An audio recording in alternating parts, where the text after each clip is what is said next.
obviously we all want sports back, right? That is a distraction that is welcomed. We are all sports fans that listen to the show, and it's just a way we want to see our teams back on the field. And even if nothing else returns right now, at least it gives us some sort of distraction, some sort of hope, something to give us and waste our time with, right? Watch these games, get into, and at least have us forget about what's going on in the rest of the world as an escape. And that's why it's so important for college football to be played in this academic calendar. It's not just for that relief, just for that distraction, but also because the monetary revenue it brings to these universities is not just important for the universities themselves. It's very, very, very important for the rest of the sports that go on in college. Soccer, volleyball, wrestling, baseball, softball, lacrosse. All of these sports, a lot of these sports are funded through football revenue. And it's concerning when you see that if there is no college football at some point, at any point, the amount of revenue these schools are losing will have to make these university presidents, athletic directors, and these universities make some tough decisions. And unfortunately, we saw the first domino drop on Tuesday. The University of Cincinnati announced that they are cutting their men's soccer team. Now, they said 100% of the blame is not on the coronavirus. There's other, decisions and there's other factors that went into making this decision. But now, starting this year, so starting this fall, there'll be no more soccer team at Cincinnati. They had it for 50 years. And Old Dominion earlier this month announced that they have cut wrestling from their program. So obviously, two not juggernauts in football, but Cincinnati's, they've been ranked. They have a pretty decent football program, but they already, unfortunately, are starting to make cuts to other non-revenue and Olympic sports. That now, again, partly because of the coronavirus pandemic that is sweeping the nation, and also preventing revenue from coming in, they are already starting to make cuts. So it's why it's extremely important, one way or another, for college football to play during this academic calendar. And this is highlighted, too, because yesterday Mike Pence, vice president, spoke with Power 5 conference commissioners and basically discussed how can we make this happen, what is the way that we can have a season resume safely. And the consensus so far, there was obviously no plan discussed because we don't have all the information out there. But one of the plans and one of the agreements was that there'll be no games at all until kids are back on campus, until students are back on campus. That's major, and that's huge for two reasons. One, obviously, it's one less option now for college football to be played.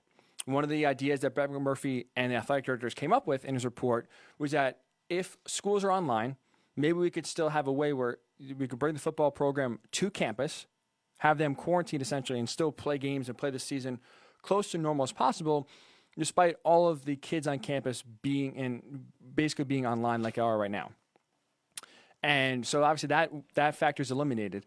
And two, it's important because now all of a sudden you see universities slowly, but they are already starting to move their summer courses online, which means that's one step further to moving fall classes online. So now we are getting closer and closer to a fact that we will not have college football in the fall, I should say. And again, because the money is so important to these universities, if it is not played, unfortunately, many sports, Olympic sports, will see their sport cut, and unfortunately, you will see less teams sponsor less sports. And on top of that, you already had Group of 5 commissioners write a letter to NCAA President Mark Emmert, basically asking for relief. So there is, if you're in a Division I sport, or if you're a Division I, I should say, I apologize. If you're a Division I, there are certain requirements you have to meet in order to keep your Division I status, whether that is attendance, whether that is playing conference games and being competitive. Essentially, there are factors you have to meet in order to keep your Division I status. And so the Group of 5 now wrote, the Group of 5 commissioners, the AAC, the Mountain West, a lot of these smaller conferences that don't have big-time college football and college basketball, wrote a letter asking for relief for some of these restrictions, or some of these guidelines, I should say, so they can avoid cutting sports, avoid eliminating and hurting athletes by still keeping these sports, but really condensing it to where they're still saving money. And Yahoo's Pete Thamel talked to a few of these athletic directors, and they had some interesting ideas, at least, to say about how they could still save money, at the same time, keep the sports, which is the most important thing. Obviously, if you're a soccer player or a lacrosse player or a basketball player or a swimmer or a golfer, you want to play the sport at your school. You don't end up the same fate that Cincinnati did, where their men's program was taken out from under them, and a lot of these players were shocked and now figuring out, is my career over? Should I go to another school? It is a mess. And it's only going to get worse if more sports and more athletes now are in that position. But some of the ideas that were talked about how they can save money while also keeping the sports was that for these Olympic sports, you could eliminate conference championships, right? That's one less expense. Obviously, these conference championships, for the most part, are played at a neutral site. So that's travel that is saved. That's all, putting these games on, getting insurance, all that money is saved. They can reduce the actual number of games played. There is a minimum number restriction. I believe baseball, it's 27 or 28 games that you must play at least. Volleyball, I believe it's 19 or 20. But a lot of these schools obviously play a lot more than that. So reduce the number of regular season games. Either completely eliminate or lessen non-conference play to save scheduling, to save travel. And another idea, which I think is interesting, was that instead of having conference play, and again, this is only for Olympic smaller sports, not football, not basketball, but to drop conference affiliation for a year or two and play teams regionally. And the example Pete used in his article was, so if you look at the upper Northeast, the Massachusetts area, right?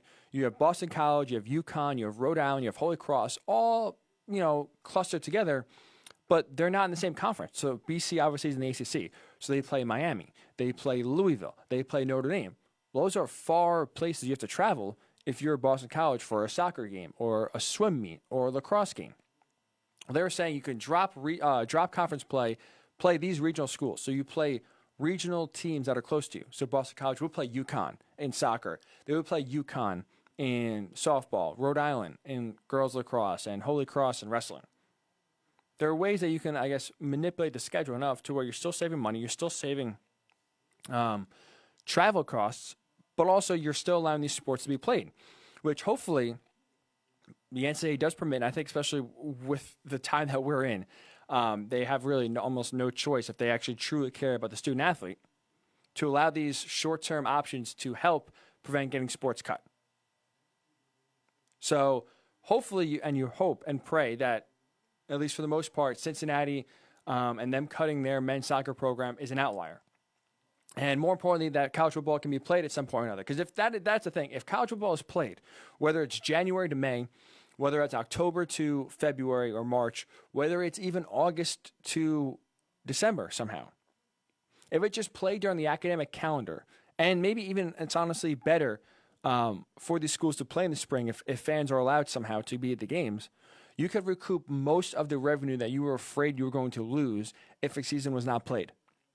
What does that mean? It means a lot of these sports won't be in jeopardy and that they'll still be continued to play. For example, going to Penn State, I know this myself pretty well. Penn State is a self-sustaining athletic department, meaning the revenue they get mostly from football is able to sponsor all of the other 31 sports. I think they have 32. I'm blanking off the top of my head. I apologize. But football helps to fund the other 31 sports. So soccer, baseball, softball, lacrosse, wrestling, swimming, diving, track.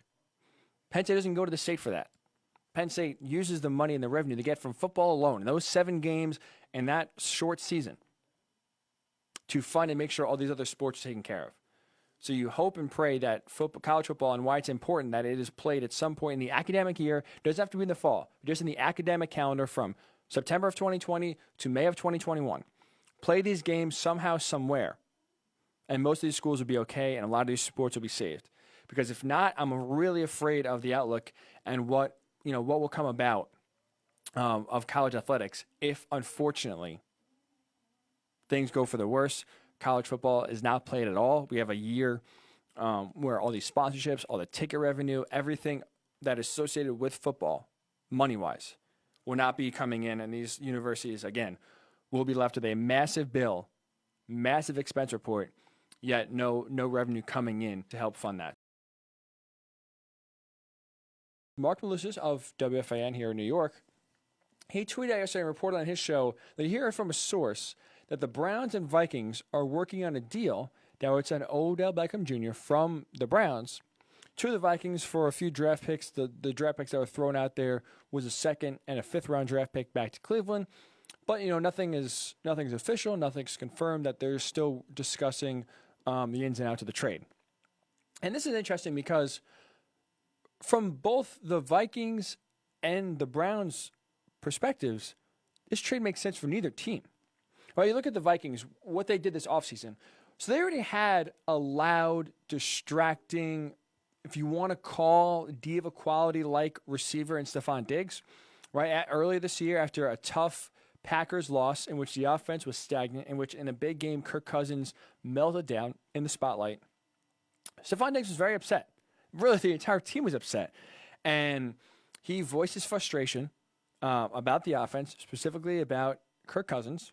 You had Cousins also apologize publicly to Adam Thielen, another receiver on the team. So there was obviously, you had Diggs having some contention with the way the offense was being run, particularly because of the way Kirk Cousins played in big games. Now that distraction is able to be kind of mellowed out and they were able to work through it, obviously, the big win in New Orleans earlier this year kind of helped at least quiet some of that frustration because Kirk did make a few big throws in order to help win that game. But essentially, he was a distraction. Again, he wasn't afraid to voice his opinion when play was going on that he didn't like, when the offense was struggling that he didn't like, and basically when he was unhappy, he was not afraid to tell you how he felt. And the Vikings figured this is too much of a headache. You know what? We're going to move on. Maybe the talent's not worth it. Be better in a change of scenery, and they trade him to the Bills. Got a decent, boatload of picks back, including a first-round pick. Okay. You've Adam Thielen. You're going to rock. Maybe you draft a receiver for Kirk Cousins, and let's go, right? But now, why would you trade for a receiver who has the same qualities, even, magnified even more than Stefon Diggs? And the biggest, all that travels around Odell Beckham Jr., the biggest question mark around him is not his talent on the field. It's, will he be frustrated? What will he say after the game? Is he into this game? Is he out of this game? Is he checked out? Is he checked in? Odell Beckham Jr. is a walking distraction. In his last year with the Giants, people were so focused and concerned on what he was doing on the sideline, or he was posing at kicking nets, knocking them down, having, a tyrant on the sideline, acting out. There's more attention to what he was doing on the sideline than actually on the field. So he is, when he was traded, again, a big distraction. It still is a big distraction. For Giants fans, people still talk about Odell Beckham Jr. That is the biggest question mark surrounding him. Will he fit in with the Browns? Will he be okay being one of the guys when you have so many weapons, right? When you have Jarvis Landry as best friend. When you have Nick Chubb as a running back, that's great. When you bring in Austin Hooper, there are so many weapons the Browns have offensively that Baker Mayfield can throw the ball to. The question is, well, will Odell be happy? What if he doesn't get the ball as much as he used to? With the Giants, he was the main guy. He was really the only guy Eli Manning had to throw to for his career. So now you're going to an offense with Eli Manning where he was the number one target to where you're probably still the number one receiver in Cleveland. He has more talent and it should be more relied upon than Jarvis Landry, especially for big plays. But still, you're just one of the guys now with Odell Beckham, with the rest of the cast that the Browns have. So he is a distraction whether he wants to be or not. So why would the Vikings bring in a guy that's a bigger distraction? Sure, the upside is higher, right, with the bigger playability, his speed, the way he catches the ball, his route running. You could say it's all an upgrade over Stefon Diggs. But also an upgrade is the drama he brings both on and off the field. So if you thought that he was frustrated and he was kicking nets and punching them and then proposing to them on the sideline because he was frustrated when the offense wasn't working with the Giants, what's going to happen if Kirk Cousins has another bad game in primetime on Monday night in a game they should win or a game they need him to be great in order to win and he's not? What's going to happen then? It's going to happen 3 weeks in when they played the Packers. And again, Kirk Cousins stinks it up, throws for 150 yards, 3 interceptions, and just goes into a shell. This is the same distraction on a bigger level that they're bringing in that they just traded away. So from the Vikings' perspective, sure, it may be good value, 2nd and a 5th round pick for someone who still has a ton of talent, who's still pretty young, but that's exactly why you traded Stefon Diggs away in the first place, to get rid of that distraction. So it makes no sense for them to bring a bigger distraction into the locker room. Not to mention, if you're the Browns, you bring Odell Beckham in last year. For the most part, I thought he was a pretty good soldier. He didn't really, speak out too much.